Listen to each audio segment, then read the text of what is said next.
ফেব্রুয়ারিতে ত্রয়োদশ জাতীয় সংসদ নির্বাচন। সারা দেশ প্রস্তুত হচ্ছে একটি অবাধ, সুষ্ঠু ও গ্রহণযোগ্য নির্বাচনের জন্য। কি ভাবছেন সাধারণ মানুষ থেকে শুরু করে আগামী জনপ্রতিনিধিরা, সে কথা জানাতে ডিবিসি নিউজের ইলেকশন এক্সপ্রেস ছুটে যাচ্ছে সব সংসদীয় আসনে। এখন রয়েছে নওগাঁ 2-এ। স্বাগত জানাচ্ছি সিএসআরএম ডিবিসি ইলেকশন এক্সপ্রেসে। আমার সঙ্গে এই মুহূর্তে যুক্ত আছেন জেলা বিএনপির সাবেক সহসভাপতি। কথা বলবো, জানার চেষ্টা করব। স্বাগত আপনাকে সিএসআরএম ডিবিসি ইলেকশন এক্সপ্রেসে। শুরুতেই আপনি মনোনয়ন প্রত্যাশা করছেন, সেটা আসলে কেন নিজেকে যোগ্য মনে করছেন বলে? বিসমিল্লাহির রহমানির রহিম। আপনারা সবাই জানেন বাংলাদেশিদের জন্য বহুল কাঙ্ক্ষিত ইলেকশন সামনে আসতে যাচ্ছে এবং আমি একজন ইলেকশনের মনোনয়ন প্রত্যাশী এবং আমি এই জন্যই মনোনয়ন প্রত্যাশা করছি যে সুদীর্ঘ 22-23 বছর আমি এই অনগ্রসর এলাকার মানুষগুলোর সুখে দুঃখে ভাগ্যের পরিবর্তনের জন্য কাজ করে এসেছি এবং আমি ভবিষ্যতেও তাদের জন্য কাজ করতে চাই। এবং আমি এই মুহূর্তে মনে করি আমাদের জনাব ভারপ্রাপ্ত চেয়ারপারসন জনাব তারেক রহমান সাহেব যে পরিবর্তনের হাওয়াতে উনি নিজেকে মেসেজ দিচ্ছেন সমাজের দিকে, যে কী ধরনের প্রার্থীকে উনি সামনে নির্বাচিত করবেন, আমার মনে হয় এই মুহূর্তে এই আসনের জন্য আমি সম্পূর্ণরূপে ক্রাইটেরিয়াগুলো মেনটেন করতে পারি। তিনি তো বেশি জোর দিচ্ছেন জনসম্পৃক্ততা, সেটা কি আছে কিনা?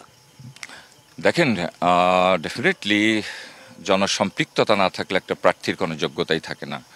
22-23 বছর আমি আমার জনগণের সঙ্গে কাজ করে আসছি, তাদের সুখে দুঃখে মিলেমিশে। আপনারা এই যে তার প্রতিফলন, জনগণ এখন অধীর আগ্রহে অপেক্ষা করছে যে তাদের পছন্দের প্রার্থীকে ভোট দেওয়ার জন্য। এবং এই জনসম্পৃক্ততা আমি তাদের পরিবারের সঙ্গে পরিচিত। প্রত্যেকটা ওয়ার্ড, প্রত্যেকটা ইউনিয়ন, প্রত্যেকটা মহল্লাতে আমরা সুদীর্ঘ 22-23 বছর ধরে কাজ করছি এবং এই সম্পৃক্ততা এই মুহূর্তে আমি মনে করি দলমত নির্বিশেষে সমস্ত মানুষের কাছে একটা আস্থার প্রতীকে। সেক্ষেত্রে আপনাকে কি বলা যাবে না তাহলে অতিথি পাখি? আমরা সবসময় নির্বাচনে আগে আসলে এই বিষয়টা আমরা শুনি। হ্যাঁ, থাকতে পারে। প্রত্যেকটা গণতান্ত্রিক প্রক্রিয়ায় অনেক প্রার্থীরাই মাঠে কাজ করবেন, কেউ সুবিধা মতন, কেউ সুবিধা অসুবিধার সময় কাজ করেন। তো আমরা তো পরীক্ষিত, আমরা তো এই ফ্যাসিস্ট হাসিনা সরকারের সময় সুদীর্ঘ 17 বছর জেল, জুলুম, নির্যাতন এবং জেলখানার মধ্যে আমাদের বেশিরভাগ সময় চলে গেছে। তাহলে তো আমাদেরকে অতিথি পাখি বলার কোনো সুযোগ আছে বলে তো আমি মনে করি না। হ্যাঁ, থাকতে পারে। এই স্বৈরাচার চলে যাওয়ার পরে মনে করছেন যে মাঠ উন্মুক্ত, ঠিক আছে, একটা ছিপ ফেলে দেখি মাছ মারা যায় কিনা।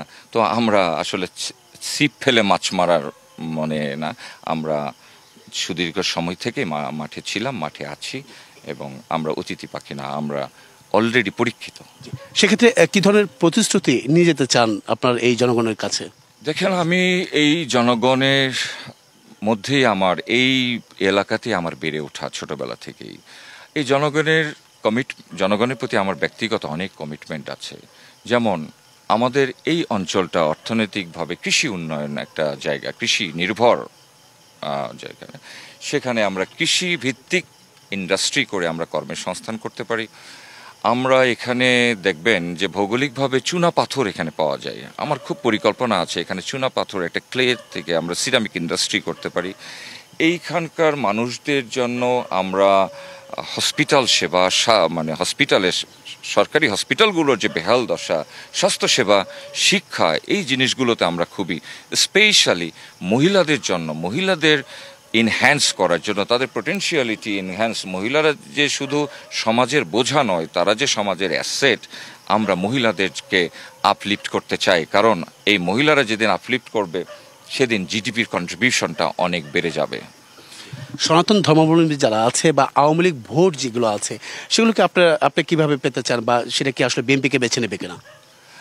অ্যাকচুয়ালি সনাতন যারা আছেন, এটাকে খুব নেকেটলি মানুষ বলে বা এদেরকে একটা গ্রুপ করে ফেলা হয় ইন্টেনশনালি, বাট আমি ওইভাবে দেখি না।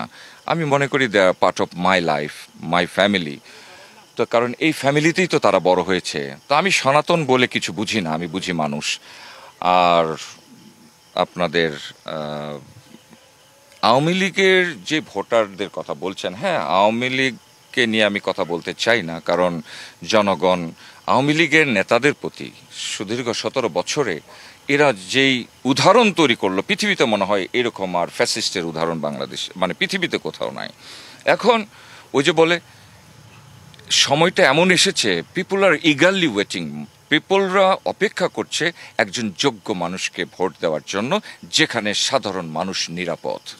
জামাত বলছে এখানে সব থেকে পাওয়ারফুল হচ্ছে জামাত, এই আসনটি তাদের দখলে, ইতিমধ্যেই তারা বলছেন যে এটা দখলে নিয়ে নেবেন। দেখেন, প্রত্যেকটা দলের কিন্তু একটা অ্যানালাইটিক্যাল ডাটা আছে নিশ্চয়ই।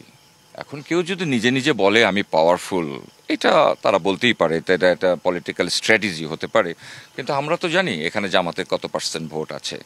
তো আমি মনে করি বিএনপি যদি নীতি নির্ধারকরা বা আমাদের তারেক রহমান সাহেব যে ক্রাইটেরিয়ার প্রার্থীগুলোকে উনি নির্বাচনের জন্য রেডি করছেন, এরকম প্রার্থীগুলো যদি সত্যিই আমরা দিতে পারি, এইসব জামাতকে হয়তো ওরা বলে শান্তি পাচ্ছে, but real scenario something different. ধর্ম বিক্রি করে মানুষের মন জয় করা যায় না। সেক্ষেত্রে ছোট করে উত্তর দিবেন যে বার্তাটা দিয়ে যাচ্ছেন জনাব তারেক রহমান, সেই বার্তাটা কি পৌঁছে দিচ্ছেন কিনা, একদম সংক্ষিপ্ত।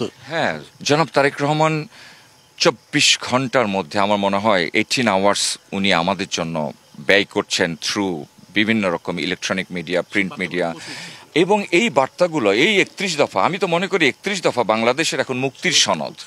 এই 31 দফার তারেক রহমানের বার্তাগুলো আমরা জনগণের মাঝে পৌঁছে দিচ্ছি এবং জনগণ ভীষণ উজ্জীবিত, জনগণ তারেক রহমানের অপেক্ষায় আছে এবং আমি মনে করি তারেক রহমান বাংলাদেশে। অসংখ্য ধন্যবাদ আপনাকে, আমাদের সঙ্গে আপনি এতক্ষণ যুক্ত ছিলেন। পরবর্তীতে আগামীকাল থাকছে নওগাঁ 3 এবং 4 আসন, সেখানে তুলে ধরার চেষ্টা করব বিভিন্ন রাজনৈতিক দলের তৃণমূল পর্যায়ে কি ভাবছেন আগামী নির্বাচন কি সঙ্গে থাকুন CSRM ইলেকশন এক্সপ্রেস।